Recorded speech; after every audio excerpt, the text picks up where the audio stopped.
Hello, MotoAmerica fans. We are at Michelin Raceway Road Atlanta for kind of the start of really the proper part of our season. We are we have 5 classes racing this weekend, but it's the debut of the Steel Commander Superbike Championship and also the first round, points-paying round of the Supersport Championship as well. And we're here talking with Roger Hayden, actually AMA champion, Supersport champion. Yep. And a lot of the voice of MotoAmerica on Live Plus, and he's doing a great job with that. And of course, Paul Carruthers, our communications manager here. So we're going to rap about this a little bit. And Roger, it's kind of interesting because at first I thought, well, everybody's going to Supersport. There's nobody in Superbike anymore, but you look at the Superbike list and it's still pretty stout. I mean, you've got the defending champion and you've got some challengers there. What's your assessment of the class this year to start with? Well, I think it's going to be, it's really stacked. We, Matthew Schultz goes to Supersport, but we get Loris Baz. We lose PJ, but JD Beach. So still, we lost a couple guys, but we gained them also. And, it's going to be interesting to see because these guys are tired of watching Jake win and the way he's winning. And so I think everybody's going to be coming in pretty motivated. Cam Beaubier last year before he got hurt was starting to make a push there, and I think he'll be stronger this year going back to a lot of the tracks because he's tested at them. And so we'll see. And also Josh Herron, there's a lot to unpack with all those riders. I talked to Cameron earlier today, and I thought it was interesting because he said that, he's fired up again. I think at the time on the couch, he had surgery, had some screws taken out that were bothering him. He had some touch-up work done on his knee. Obviously, his injuries from pit race healed, but he said he's excited to race again. Where I think he was he had some bad luck last year. I think it kind of took the wind out of his sails a little bit. But now that he's had that really long off season, he's can't wait to get going again. And he had a good season of testing, so he seemed pretty happy. And also, you talk about Cam coming from doing Moto2. That schedule's brutal. Yeah, sure is. That's 2 years of almost 20 races, then come in, start having fun again, winning again, and then just have the rug ripped out from under you. Could go right. Really, none of them were really his fault either, besides the one at Brainerd. He crashed by himself. But, really, sometimes that can be good for you. You talk about riders who want to retire and then the middle of next season, they're itching to come back. So, right. I think Cam getting that extra time off was probably good for him and be around the kiddo and the wife a lot. Yeah, I just think mentally he's a lot better than he was. So I want to ask you, Roger, about specifically Loris Baz. When he was here a couple of years ago, he didn't know the tracks. So he had a season, and he had some ups and downs. I mean, he was in the gravel here that year. They always say, okay, well, he knows the tracks now. Well, he wasn't here last year, the year before that. So what's that all about with familiarity, even though he hasn't been on the track for a while? I mean, do you think it does help you? I think it'll help a little bit, just kind of knowing the tricky spots and where he struggled at last time.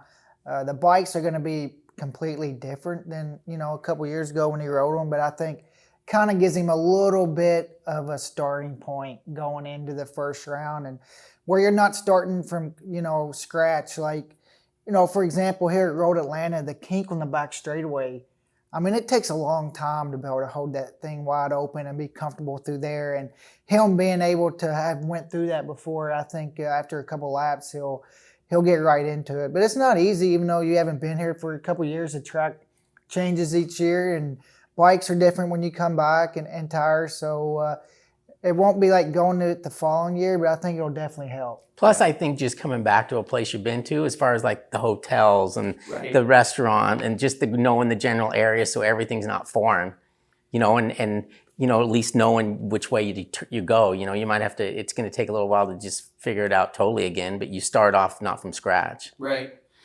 So, and also, too, he kind of knows what to expect after getting that year here, the level of the competition is high. Yeah. So he that'll help as well. And he had some bad injuries last year, but those are all healed up. So. Right. Yeah, he had that crazy, dangling his leg, and then it kind of got run over, and that was a tough injury for him to get past. But he doesn't even walk with a limp at all now. You can't even tell there's any issue with him. The other one we want to talk about, of course, is somebody else that was away from the paddock and is back, and Sean Dillon Kelly. I mean, Paul, I mean, the kid was amazing then. You know, he kind of was in the trial by fire, just like Cameron was in Moto 2, and here he's back. So he could do some damage, maybe. I just talked to him like 5 minutes ago. I said, hey, I'm going to do this preview podcast. Can you make me sound smart? Like, you're going to get smoked, or you're going to be okay? And he goes, no, I'm going to be okay. The test went well. He said his lap times are okay. So he seemed really confident. So I thought that was good, because he's one of those guys that, you know, we, like Roger said, we lost some guys, but he was a big gain, I think. Big gain, yeah. Such a good rider, don't you think, Roger? Yeah, and we talk about Cam going to Moto 2 and, you know, having some tough years. The same for Sean to go over there. And, you know, when you're not having fun and your results show for it, and I think for him it can be huge to come here and kind of get a fresh start and rebuild. And, you know, we've seen how talented Sean is, but it's going to be, he's going to have some challenges for sure, because moving to Superbikes is tough, even though he did Moto 2. The team kind of newer. So I think the first couple rounds might take them a little while to get there. And that's just the way it is for everyone that moves up, or, you know, a new team moving into Superbike. And it looks like they're trying to do the right thing, though, getting some really good guys around them. And that's going to help. Yeah, another one, this is sort of a late entry that we weren't sure what was going to happen with Steve Scheibe's team, but, you know, kind of last minute, they got Ezra Bobier to race on that team, and Ezra wasn't sure what he was going to do.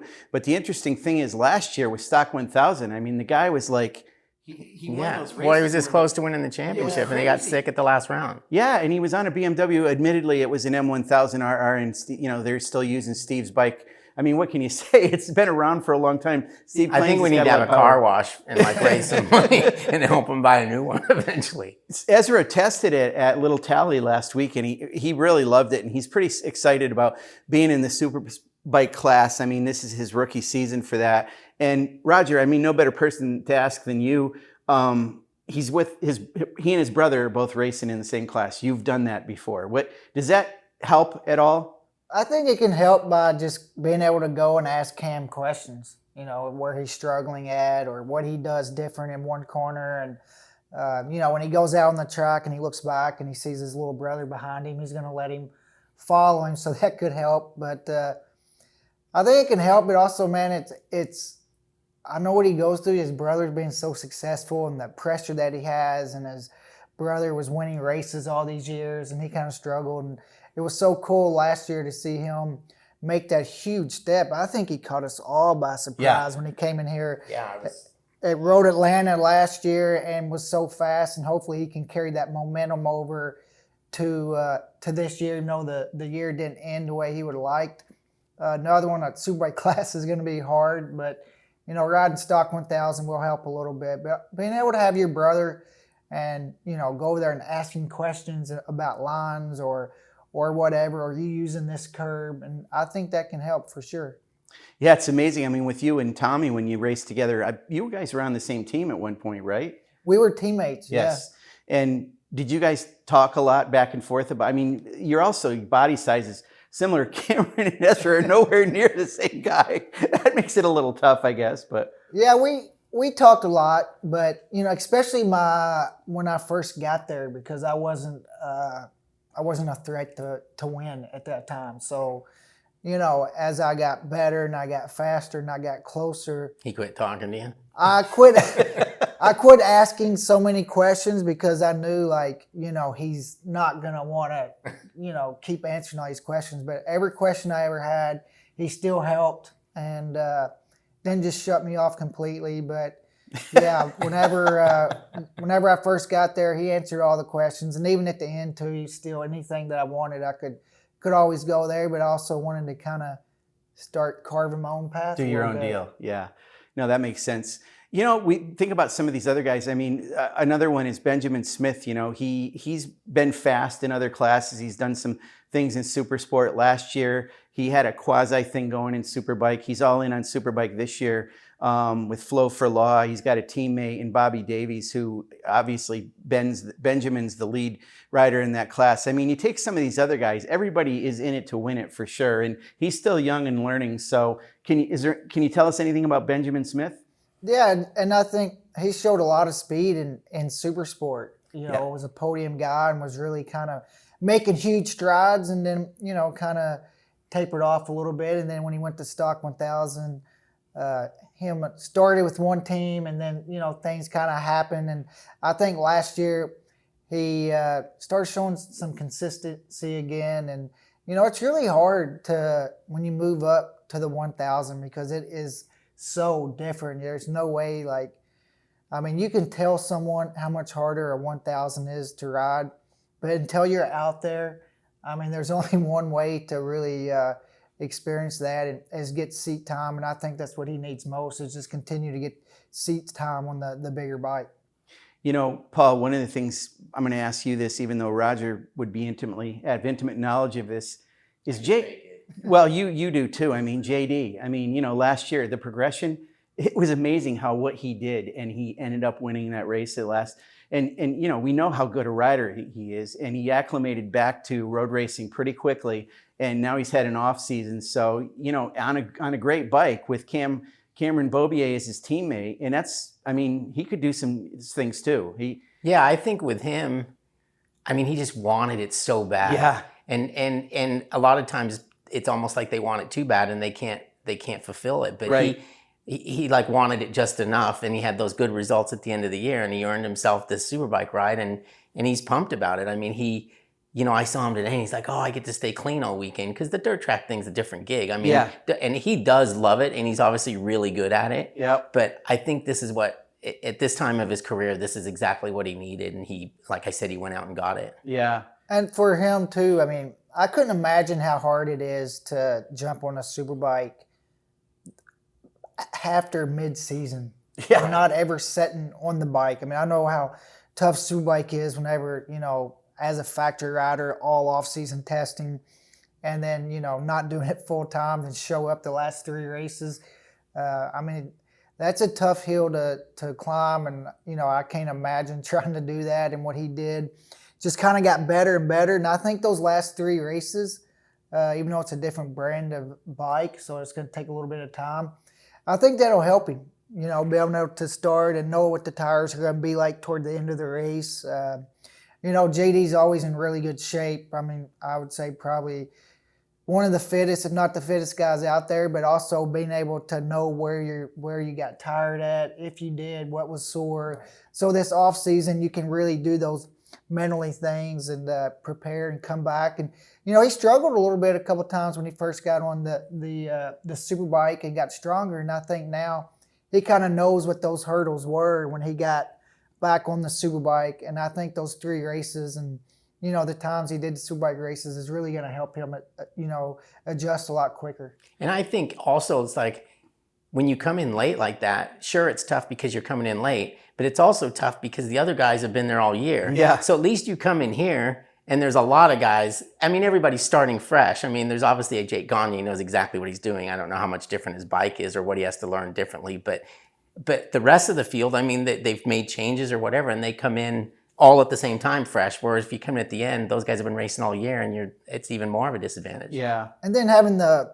off season to test too, and be able to really, being teammates with Cam Beaubier, they get along really well. So, when you go testing, you can really slow down and look at stuff, look at data, and, really methodically try to figure out a way to get quicker and make those changes.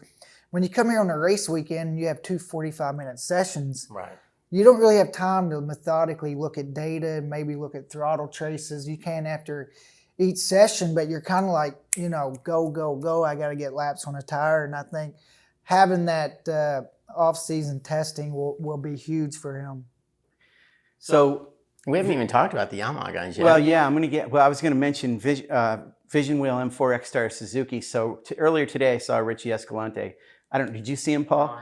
You wait till you see him. You too, Roger. He just immediately looks different. I said, did you just lose really weight? lean? Yeah, I said, did you lose weight? He said, not really, but he said my percentage of body fat is so much lower than it was now. He said he kind of looks like a little bit of a different person. And I don't know whether it's because of the foreign language, but I kind of never know exactly what he's thinking, but I just think there's a fire smoldering in him all the time. He's got a lot of drive to win, and he's been around this a long time. So He's tough to read sometimes. Yeah, and he was in that 4th and 5th, Yep. 6th range most of the year, but then at the end, he got that, he got a podium at Coda. Yeah. And that's probably given him a lot of confidence. And you go into the off season thinking, okay, I'll just keep working harder and harder because I'm seeing the results. Right. And I honestly think he's going to, well, I don't even know if it'd be a surprise at this point, but I think he'll run at the front. I don't know about Raj. Yeah, I think the thing was a little bit of inconsistency, and you think this weekend, like, he qualifies on the front row, he's going to be a threat, and then he gets a bad start, and or something comes up. And I think now this year, if he can put it all together, like the whole weekend, the practice, the qualifiers, and the races, he definitely has the talent, and he has showed a lot of speed at times, and just kind of a little bit up and down. And I think now that having going into this year, how strong he got last year toward, he was really putting those races together and starting to figure it out. And talk about a guy that wants it. And, he's one of those guys that he really wants it and has the talent. And, I think everybody wants to see him do well. Yeah, he's a fan favorite for sure. Brandon Posh, I mean, he had that situation where he had a back injury training. Last year, he was kind of still coming back from it. Maybe it's not a factor this year, but I mean, he's certainly got the goods to be racing a superbike. So what's your thought? What are your thoughts on Brandon? Yeah, he definitely has the potential. And, we talk about JD jumping in mid-season. Brandon Posh did the same thing. Yeah, sure did. No off-season testing, no, those mental reps in the winter to figure out, never raced, actual superbike before. And, coming in, it's just you can't imagine really how tough of a battle that is what Brandon Posh had last year, jumping in, spotting all those guys a couple races, all off-season testing. It's really difficult trying to learn how to beat Jake Gagne on race weekends, and that's when you're getting your seat time. So I think for him, just having this off-season to really sit down with his crew and really look at things like where do I have to get better at? And I think you'll see that this year. Yeah, I thought he was a big surprise for me. I thought he'd come in and struggle more than he did, and I thought he'd maybe throw the thing down the road more than he did. And I think was it Laguna he started? And I think he's instantly getting a couple of fifths or whatever. And then from there, he was, there were some DNFs, I think, there. But, I mean, overall, I thought he was a huge surprise. And I think you have to expect that.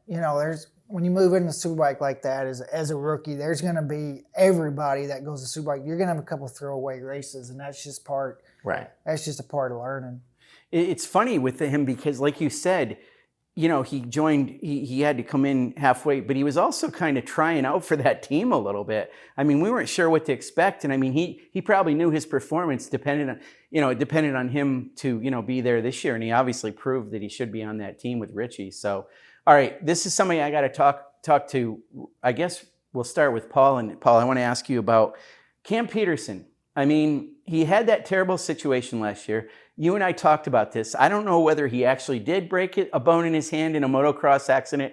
I haven't really talked to him. Have you talked to him? No, I saw him from afar and waved, but I didn't talk to him. But I think he's okay. I don't know if that thumb injury was a rumor or what. Oh, it was a thumb? Okay, I wasn't even sure. Yeah, and I mean, the main thing for him was he had that wrist injury that very easily could have been like a career-ending. It has for a lot of people. Yeah, so, and he came back or he's coming back, and I mean, he's a question mark, really. Yeah. And I just think on his day, he's fast enough to do anything. Right. And then on his off days, not so much, Yeah.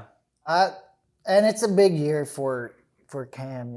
He's Cam Peterson, been on the bike, that team for a couple years now. And, it's going to be a big year for him, I think, this year. And we talk all the time about some people that might over-try, want it too much. He falls into that. God, he wants it so bad, and he has the talent, he showed the speed, and talk about a guy that everybody loves and wants to see him put well. I mean, nobody says a bad word about Cam Peterson, and he tries so hard and sometimes maybe a little bit too hard. And I think this year, if he can come in and get back to having fun, and, riding injured is not fun. Yeah. And, and I think that just carries on last year, just being injured and trying to nurse it and trying not to make it a big deal, because he's one of those guys that doesn't want to make excuses. So hopefully he can come in this year and be healthy and put it all together. And I think, as with most of them, I think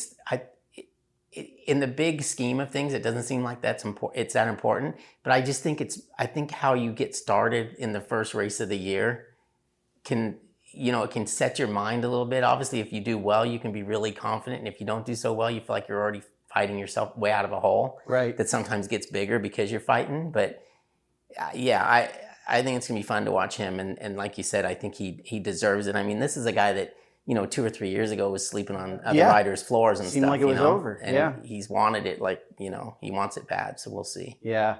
Another rider that, it's funny, he was at Daytona, and in a couple classes, he was at COTA, Bobby Fong. I mean, it's like, oh, well, Bobby Fong's been riding motorcycles. Jake Gagne hasn't been out there. Bobby this year, I mean, he put it on pole last year. And he's really excited for the Superbike. I talked to him at COTA. Obviously, the baggers is a big thing for him, but you can tell he's dying to get here to race a Superbike. Yeah. Because I think he believes he's got a good bike. Yeah. It seems like that team does a good job. I mean, he's got, speaking of Cam Peterson, Robbie works with that team. Cam's dad, right, I think is Bobby's crew chief, Robbie. What do you think about Bobby Fong? Well, I think, for him, knowing what you're doing coming into the season is such a big deal. We talk about some of the other riders jumping in mid-season, and that's what Bobby did. And when he was in Superbike, it was on a Suzuki, and you jump into, a class, and everything's totally different. It's really difficult because even when you're training, right? I mean, if you're training for, a race that's 7 or 8 laps, that's a lot different than when you're training for a Superbike race that's, 16 or 17 laps. So I think just being able to know what he's doing, have that off season, him and the team, because really, I mean, what he did at Pitt, being on pole a bit, and then, crashing the one race, could have been on a podium one of the days, and, something happened and a little penalty.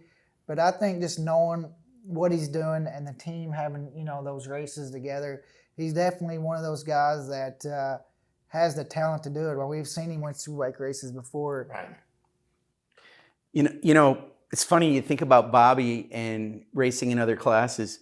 That's kind of the situation with Max Flinders. I mean, he races in King of the Baggers for Brandon White for Mad Monkey Motorsports. And Brandon White, the owner of that team, loves the fact that Max races in Superbike because he knows it keeps him sharp. To go back and forth like that is kind of tricky, but Max is always there. He's been with us since the beginning. I mean, each rider has their expectations, I guess. Everybody hopes to win, but Max is kind of all about improving on his situation every year, and he seems to do that, and he's certainly a fan favorite. So yeah, and a guy that puts in a lot of work, driving the truck and working on the bike all weekend. I mean, that takes a lot of heart and a lot of want to. And for the couple years there, he was about a 15th or 16th place guy. And then last year, early on, he started being, top 10 and around that 10th place. And I think that's all he can expect. And I think, like you said, everybody has their own expectations. And for him, he's getting better. And last year, he was starting to tag on to, that group of riders that was right in front of him. Yeah, and he got a bagger podium. So that'll keep you going for a while. So it does help him. Okay, so 3-time defending champion Jake Gagne. I mean, it's Jake Gagne's championship to sort of defend and lose a little bit. You kind of wonder, or win. I mean, I don't mean that, but I'm just saying what happens with, he's got to feel like Cameron for sure. They're Baz, Heron. I mean, he's got some competition. He's not the kind of guy that has the mentality or the disposition to get nervous about it. He's so laid back. You never know if he even hears footsteps or not. But the number one's a big target. So, I'm not saying I doubt him. I'm not doubting him at all. But I wonder how he prepares for a season to defend. It's hard to defend. It's hard to defend, and I think for him, he probably just prepared like he has every other year, and it just seems to work. And I think he knows each year is going to get harder to defend that title because, he was one of those guys that was chasing the championship down. And he knows that, he has a target on his back now, and all these guys are, getting tired of getting beat by him. And I think last year a lot of riders made huge strides. Bobier, putting up some really good fights. Josh Herron last year as well won a lot of races, and I think and being on a really good team, because Attack knows that all the other guys are going to improve. They can't just sit where they're at and be happy with what he did last year. You got to make steps every year, and I think for them they kind of realize that. And for Jake, I don't think he's going to get tight, because I don't think he has anything to lose anymore. He's won a lot of championships, and now he wants to defend it because he's a competitor. But I think he knows. Not saying that he can't, but it's going to be hard. And what I like to see about it is I think we can see a couple riders this year when we get to about mid-season throwing their name in the hat as championship contenders.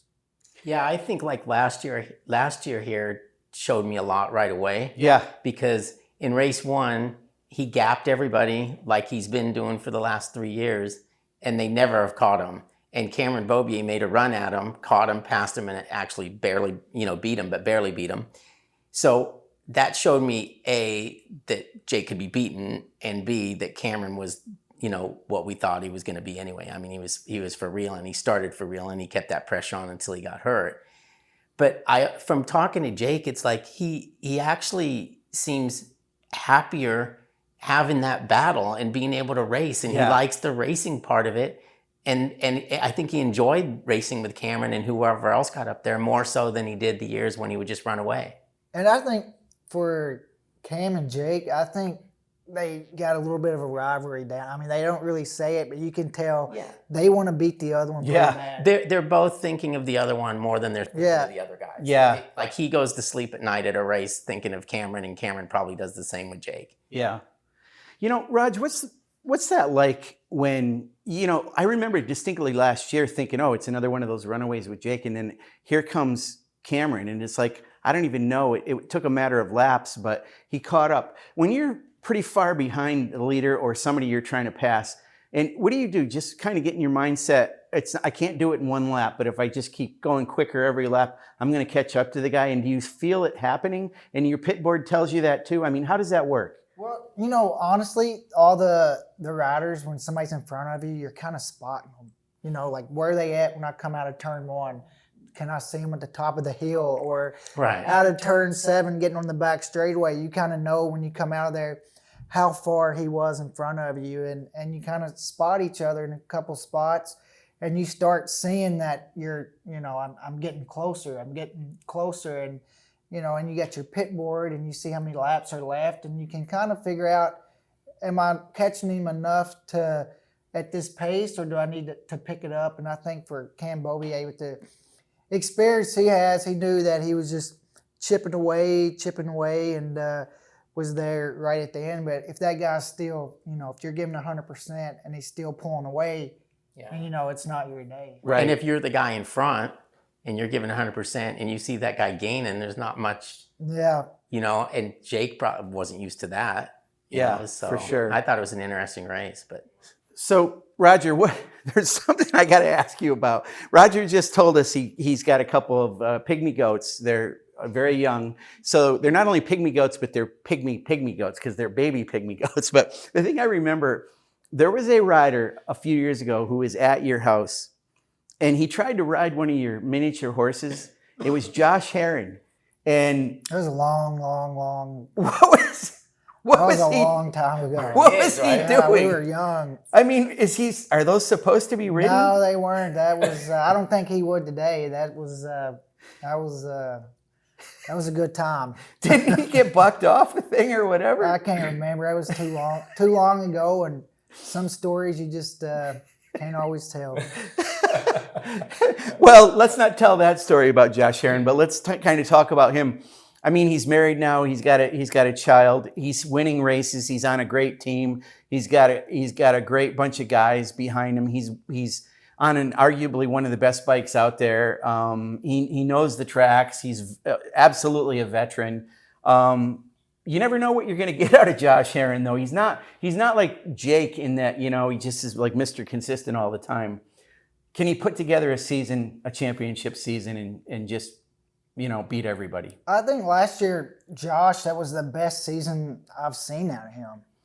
Just even though he is a Superbike champ and won other titles, but the way he was able to win those races by pulling away, and then you go back to Road America when PJ was chasing him down, and they're having to break the race lap record each lap to pull away, and for Josh, we used to always kind of say he can follow, but he couldn't lead, and last year that's done. Yeah, I mean, he was able to lead from the front, put in tons of laps.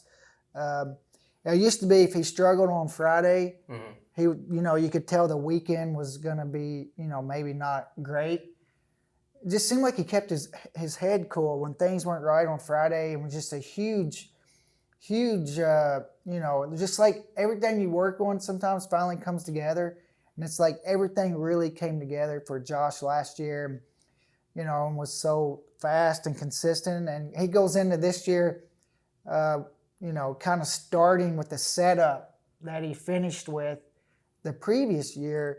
And so I believe every race weekend, he's going to start out a lot quicker on Fridays, because a lot of Friday mornings last year, he was getting the gearing dialed in, getting comfortable. He hasn't rode a Ducati Superbike at those tracks before. So I think this year is going to be, that's going to help him. And last year I thought he had a huge year, and that was the best I've seen him ride personally. I think in the past his seasons have always been defined by his bad races. Because he always wins one or two a year, but then his bad races can just be really bad. Yeah. And I think last year his bad races now are 4th or something instead of 7th. Yeah, he's always a factor. It's funny with him because, I mean, he used to say, like, he doesn't really like to qualify. He does, he just likes to race against people. He likes to race. Yeah, and I used to think he likes to race so much he would race against people that weren't maybe in the lead. Oh, and he'll tell you that too. Yeah. He'll get into like a fired up battle with some guy over 4th, and meanwhile the other 3 guys are gone because he's so busy with that guy, and he's actually fast enough that he could have gone with the other guys, but he'll tell you that. And last year he talked about used to not really care for qualifying. Last year at the Ridge, he went out and was pushing so hard to stay on pole because he wanted to start on pole so bad he totaled a bike. Yeah, and it just he shows sure did. He's like he's wanting to be good in was. practice, wanting to be good in qualifying, and obviously always wants to be good in the races. And just last year was a huge year, I thought, for him. Yeah. He's always funny to me because he's easily distracted, I think. You know what I mean? Like, he's always the one that says, like, oh yeah, I saw Fred in the stands waving to me or whatever, when nobody else even knows, nobody looks there, right? Yeah. But I think that's what the fans love him, because he's just kind of a regular kid. He's not a kid anymore, but he always seems like a kid. Yeah, he does. I mean, it just proves that we just don't know what's going to happen this year. I mean, it could be a situation where Jake does what he's done before, or it could be a situation where Cameron does what he's done before, or it's Heron.